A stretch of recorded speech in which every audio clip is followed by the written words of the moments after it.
You are listening to Toronto's only pure metal show, The Red Switch. I'm sure a lot of thrash bands, not just from Canada, but the United States and the world over, would like to know what sort of things, or what should a thrash band, or any band for that matter, do to have the long-lasting power that you guys have? And it kind of goes to the previous question as well. Yeah, I suppose. You know, it's only worked for me, and there's only these principles and definitions in hindsight. There was never a laid out plan, and I can just see, well, this is what I've done under these circumstances. Therefore, I continue to try to improve upon it as time goes on. And I'm a firm believer that mistakes are as necessary as successes, because the mistakes make you want to be better. If you're supposed to be here, if you're destined to be here, the mistake makes you stronger the next time around, because you come out harder, you come out heavier, you come out a little bit more bulletproof. So I say that stay the course, but really take stock in yourself with regard to failure versus success. So you guys celebrate your mistakes? To some degree. I don't think we sit and we throw a party about it, but or for it, but afterwards we say, this is not going to happen again, or it was that close if we could only have done this. But I think that comes with objectivity, and you don't get that objectivity until, let's say, a record is a year old. I mean, I can't look at Ironbound and tell you exactly what it is. I know it has a lot of teeth. I know it has a lot of energy. But I don't know where it's going to fit in my top records or on the low end. I think it'll end up on the top, or the top echelon of them. But I won't know that honestly for a year or so. Now, I want your personal opinion on this. What sort of dilemmas do you think the world faces today in terms of music overkill? Well, it's a crowded market. The record companies have, the record industry has eaten itself, as they cry poverty, but yet at the same time they had taken advantage of people for so long that it was, I don't feel any pity for them. I mean, it's kind of hard to get a deal. I think that the real downside is there are going to be a lot of bands that never had the opportunity to show themselves or develop correctly because of what the industry has turned themselves into. But then again, I think it's so crowded. Like when you tour Europe, I think there must be 100 labels that handle thrash over there. And there must be 80 qualified releases that are in the heavy metal category monthly.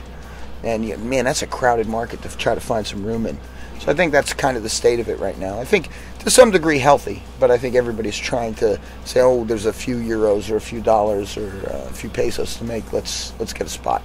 So you're saying it seems like it's more money making than it is the quality of the music at this point? No, I don't think necessarily fully, but I think that when the plan of a very small label is to sign 20 bands, give them nothing, put their stuff out, and really give them minimal promotion based on not being able to get proper promotion based on revenue, and at the same time make a little bit on them, profit.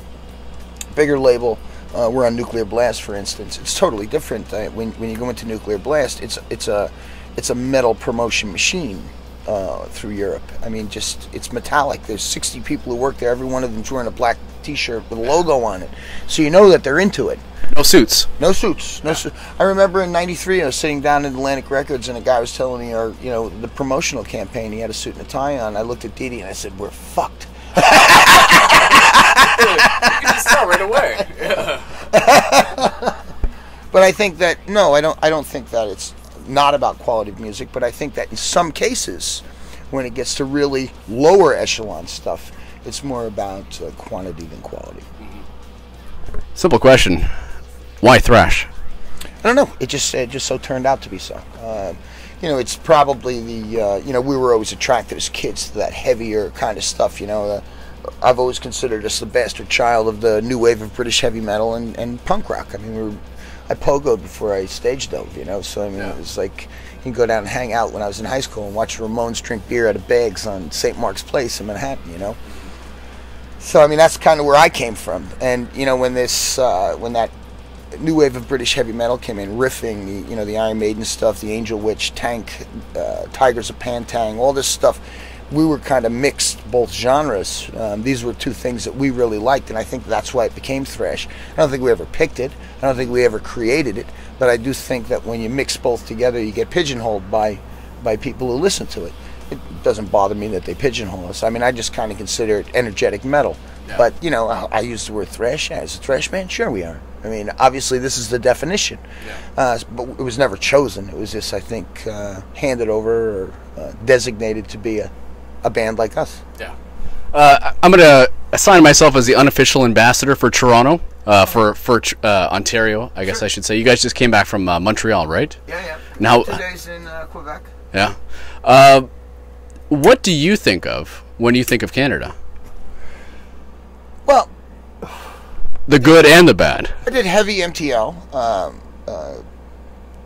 recently, the first one with Maiden. So that has always brought the whole thing up in my head from a musical perspective. I've always thought it as being a really hard nut to crack with regard to music. But I think that if you stay the course, that they stay the course with you. Ironbound actually charted up here, which was like pretty amazing for me to hear that we were on the Canadian charts. I was like, I don't know if that means we sold 9 records the first day, but still. Maybe Canada's got a soft spot for the thrash and the Overkill as well. Yeah, a soft spot for the old guys. Yeah. We're going to change it to geriatric metal. Geriatric metal. You know, I always think of the social system with regard to health up here, on a personal level. I'm also a huge hockey fan. The original 6, I always kind of hold in very high esteem. And so, you know, being in Toronto or being in Montreal is always kind of a big deal to me. I kind of wanted to make it down to Wayne Gretzky's and have dinner. It's a great place. If I have time, I was going to try to. Yeah. I went down to the Gardens before, but I've been there earlier too. Just kind of walked around, just kind of felt the vibe. So there's some of the things I think of. On a personal note, with regard to the people, I always think that it's a really warm kind of a thing. It always feels very cousin-like to me when we're up here. I mean, and there's not even a huge language barrier when you're in Montreal, regardless of it, because it's kind of bilingual wherever you're going. A little bit different in Quebec, I mean, but in Quebec City, but it was in Montreal. It's always like that. But I dig coming up here. Yeah, awesome. And also got signed opening for Anvil. So that's kind of a cool thing, too. Cool Canadian trivia. I mean, it was an 84 Halloween night, and the company came down to see them, and we ended up with the deal. Nice. So that was kind of cool. Yeah. With the obviously wide array of songs that you guys have, you obviously must have a favorite that you love to play, that you love to perform on stage. Do you have one? Yeah, we're not doing it tonight, but my favorite is a song off of a record called The Underground and Below, and it's called Long Time Dying. Oh. Yeah, it's got this kind of a slicing groove to the whole thing. It just I don't know, to me makes me want to move. Can't stand still for that one. Yeah. After being with so many labels, you've landed now with Nuclear Blast. But is there any one thing that you would like to see changed about the music industry from your experience with it so far? Well, you know, it's in such disarray right now that there's not obviously one thing. It's really, I think, about organization, and there's companies like Nuclear and E1 who are on in North America that are organized. They're great choices for us, and hopefully we're a great choice for them. I mean, it's really one of the cooler relationships we've had later on in our career, because they're both set up to make the most during the time. And I'm really, really excited about that. But with regard to change, I can't say with them, because they're way ahead of what I'm even thinking. Both of those companies, they're not. Neither of those companies are the kind of company you can walk in and say, "Hey, I have a great idea," because they already have that great idea. So it's whether it be monitoring downloads or so. I mean, this record leaked really early.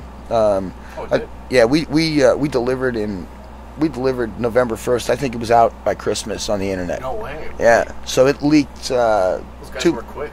2 months before 2 months before the release of it. So, but aside from that, which is I think happenstance, unless Dee Dee leaked it. It's working behind you. It's a double agent.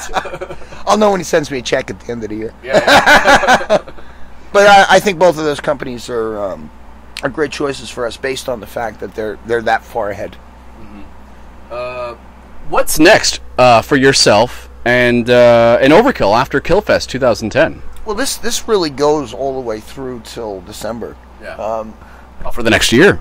Yeah, I mean it's not solidly booked. I mean we've always liked to keep things in balance. I mean there's kiddies and daddies out here and everybody. You can't really be away from home for more than a month without that suffering too. And we've been doing this for a long time, and it's been it's been really unique that